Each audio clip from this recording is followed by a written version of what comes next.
আসসালামু আলাইকুম ভাই, ভালো আছেন? কিরে তুই আমার অফিসর তোর না করছি এই নোংরা পোশাক আমার অফিসে না আইতি ভাই আইছিলাম একটা দরকারে।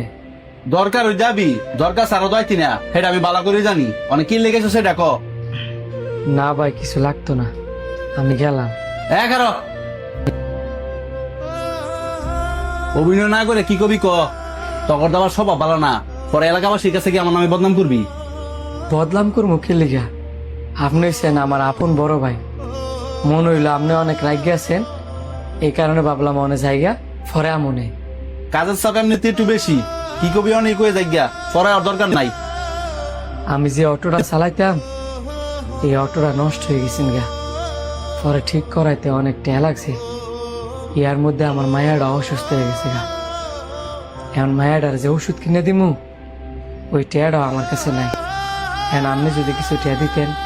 প্রথমে বুঝি টেল লেগে যাইছস আমার কাছে কোনো টেমিয়া নাই আমি কি তোকে লেগে টেলে বই থাইনি আমি তো আর একবারে টাকা চাইছি না, 2 দিন পরে তো দেয়। কি অবস্থা দোলা ভাই, কেমন আছেন?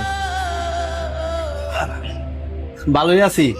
এই তুই গিয়ে কোন রমা দেব আমি আমার শালার লগ কথা শেষ করে পরে তোর লগ কথা বলতেছি যা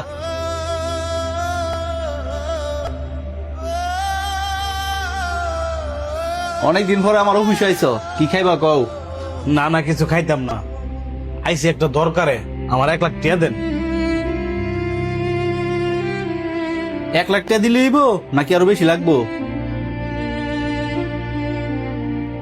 না না আপাতত 1 লাখ টাকা দেন, লাগলে পরে নি মনে। আচ্ছা তুমি একটু বসো আমি ব্যবস্থা করতেছি ভাই আমি একটু বাইরে দিই। ঠিক আছে যা